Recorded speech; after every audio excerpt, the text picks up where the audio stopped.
revalue the gold to pay off all of the debts that create all of that money. On a global scale, that's somewhere around 40,000.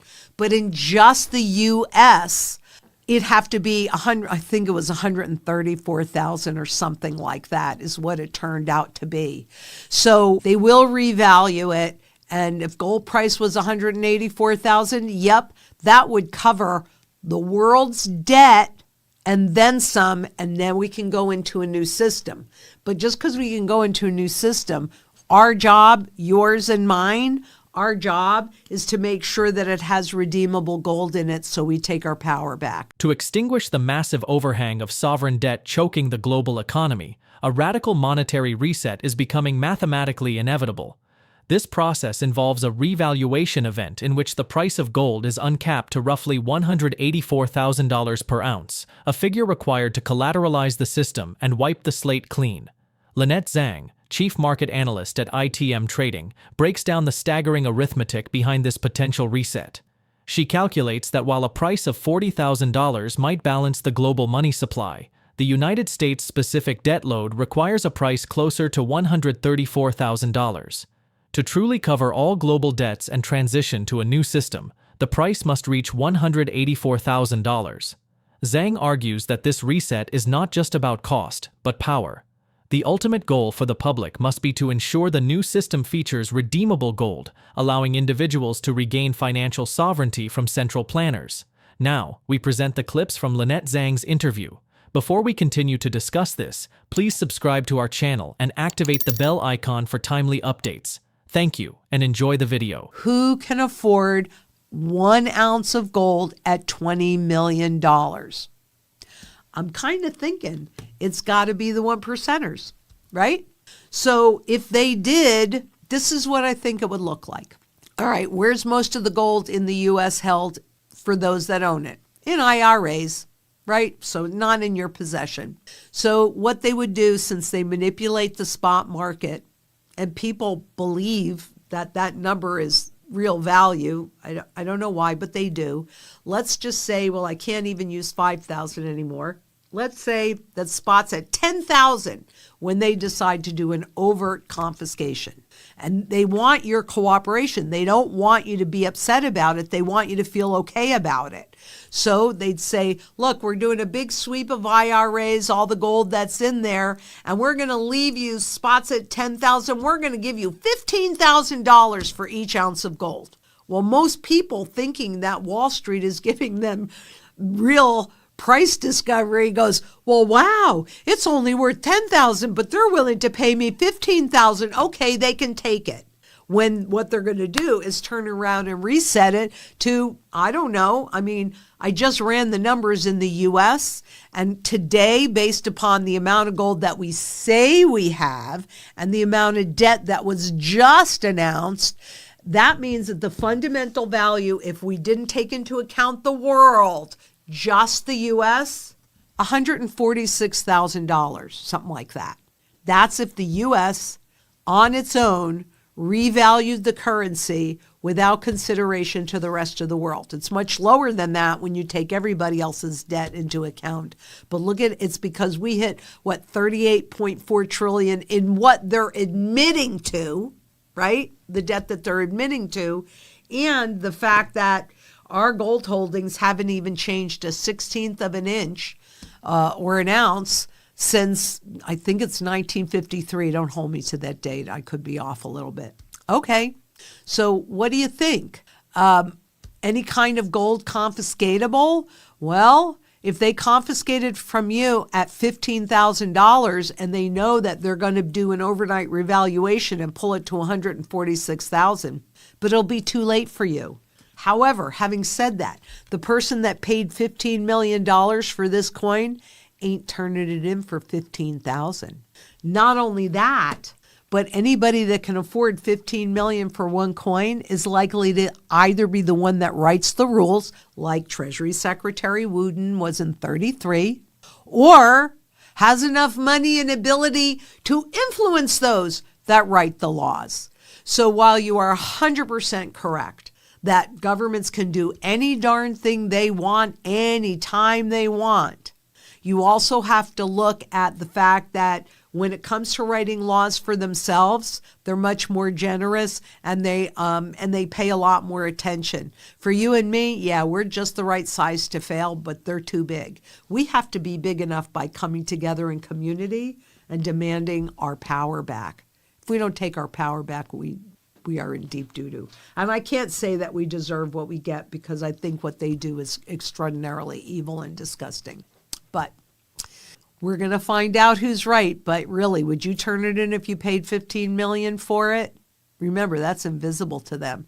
You're not turning it in for $15,000 or $20,000 or anything like that. That's why. That's the category I wanted. So on a global scale, if they were to want to revalue the gold to pay off all of the debts that create all of that money on a global scale, that's somewhere around 40,000. But in just the U.S., it'd have to be 100. I think it was 134,000 or something like that is what it turned out to be.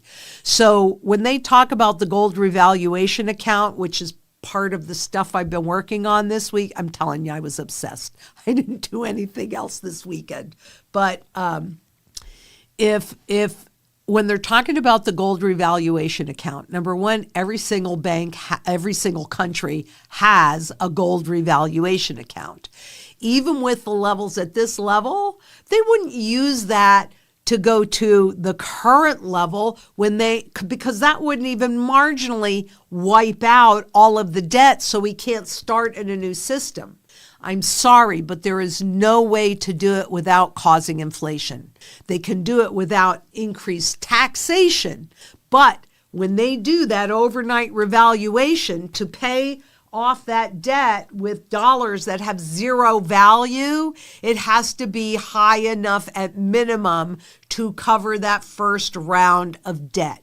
And that's why in Argentina or Venezuela, overnight the first time, it went up over 3,500% because that would have been near the fundamental value. They will revalue it. And if gold price was 184,000, yep, that would cover the world's debt and then some, and then we can go into a new system. But just because we can go into a new system, our job, yours and mine, our job is to make sure that it has redeemable gold in it so we take our power back. Just because they took it away from us, number one, that doesn't make it right. And number two, it doesn't mean that that's how it has to be. Together, there's 1% that's ruling everything. If we got 3% of the global population, there's more of us than there are of them. We can make this happen. I know it sounds crazy. Believe me, I know it sounds crazy.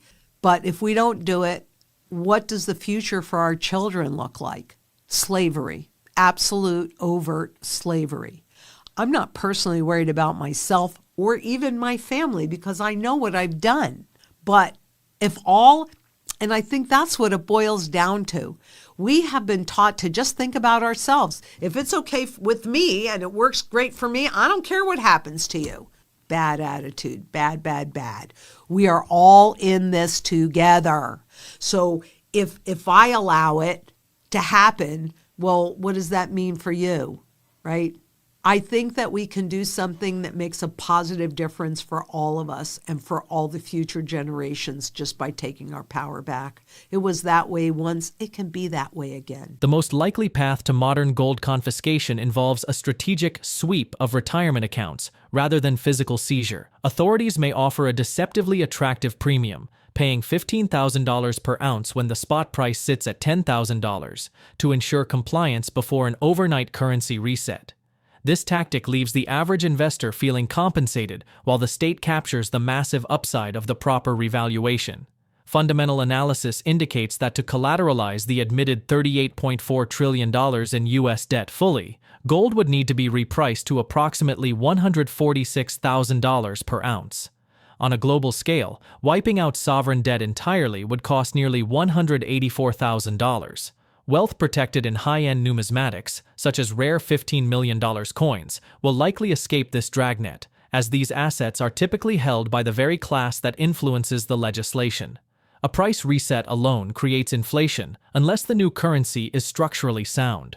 The only path to escaping this cycle of debt slavery lies in demanding a new monetary system anchored by redeemable gold, restoring sovereignty to the public rather than leaving it in the hands of central planners. Let's get back to the interview. Imagine you're on a ship in rough seas. 2 lifeboats hang on the side. One lifeboat is made of solid metal, heavy, reliable, tested for centuries. The other is made of an experimental composite material, lightweight, fast, but never tested in a real storm. Well, quite frankly, when the waves are calm, their experimental boat looks exciting. After all, it's got a new motor and engine. It's a little different. But frankly, when the storm clouds gather, when the wind shifts, when the ship starts to tilt, don't choose the boat that's trendy. You choose the boat that's proven. And that's exactly what we're watching right now in real time, as there is a huge shift that's taking place between the contract gold and silver price, so the spot price, as well as the physical markets, which are now beginning, about a year ago, really, beginning their role in really determining true price discovery. But this is what I found super interesting, and that is Bitcoin loses to gold as debasement trade with Bitcoin at 2-year lows. Here's the headline, right? But what does that really mean? Because for years, Bitcoin was marketed as the hedge against inflation and money printing. Digital gold, they wanted you to believe it. But frankly, when real debasement pressure hit, inflation, deficit, debt spirals, and with lots of the activity that's happening right now too, Bitcoin doesn't behave like sound money. It behaves like a risk asset. Meanwhile, gold quietly did what gold always does. It held its value. It gained more trust. It attracted capital. And now, look at this. Even Wall Street is admitting it. And though this has been true since 2000, since the turn of this century, now Wall Street's saying, oh yes, gold, gold, gold. But it's been there all along. This is the moment that the narrative cracks. Because what is he saying? Bitcoin failed to become investors' choice as the debasement trade. Bitcoin price action slumps while gold and silver hit repeat all-time highs. And of course, they're doing it again today. So Chris Wood at Jefferies, one of the most respected macro strategists on the street, he didn't just downgrade Bitcoin. He flipped the trade entirely. Buy gold, sell Bitcoin. Why? Because of something most investors aren't even thinking about yet. Quantum computing. Now, quantum computing threatens the cryptographic foundations that Bitcoin and other cryptocurrencies rely on. So if quantum breakthroughs accelerate, and they are, Bitcoin's security model becomes vulnerable. But yet gold, that doesn't have that problem. It doesn't rely on encryption. It doesn't rely on code. It doesn't rely on electricity. It doesn't rely on trust. Gold is value in its final form, and in any final form, and so is, frankly, silver. And then he actually said it out loud. The store of value concept is clearly on a less solid foundation from the view of a long-term portfolio. I mean, come on, you guys. Ta-dum. What in the world do you think? So that's the whole ball game. Bitcoin's store of value narrative was always theoretical. It was always dependent on adoption, sentiment, and liquidity. And gold's store of value narrative, it's not theoretical. It's historical. It's mathematical. It's civilizational. Gold has been the anchor for 5,000 years. Bitcoin has been around for 15, and not a coincidence when it was born.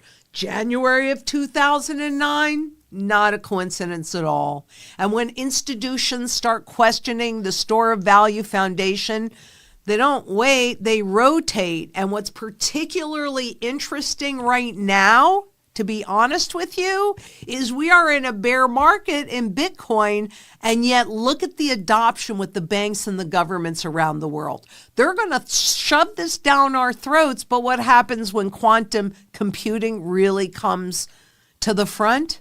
You got a problem. Global markets are currently facing a lifeboat moment, forcing investors to choose between the untested speed of digital assets and the centuries-proven reliability of physical metal. For over a decade, Bitcoin was marketed as digital gold, a theoretical hedge against inflation and monetary debasement. However, as real economic storms gather, this narrative is fracturing. Bitcoin is currently behaving like a volatile risk asset rather than a haven, hitting multi-year lows against gold just as debasement pressures accelerate. This divergence signals that institutional capital is rotating out of the experimental composite boat and back into the solid metal vessel that has weathered every financial storm in history. Analysis highlights this critical shift, citing a strategic downgrade by macro strategist Chris Wood of Jefferies, who has flipped his call to buy gold, sell Bitcoin. The primary driver of this institutional pivot is the existential threat posed by quantum computing. While digital assets rely entirely on cryptographic security, a foundation that is increasingly vulnerable to future computing breakthroughs, gold requires no code, electricity, or encryption to function. It is valuable in its final form, dependent only on physical reality rather than algorithmic trust. As the store of value narrative for digital assets weakens under the weight of technological risk, gold remains the only asset with a 5,000-year track record of survival, making it the mathematical and civilizational anchor for long-term portfolios. Share your thoughts on her analysis in the comments section below.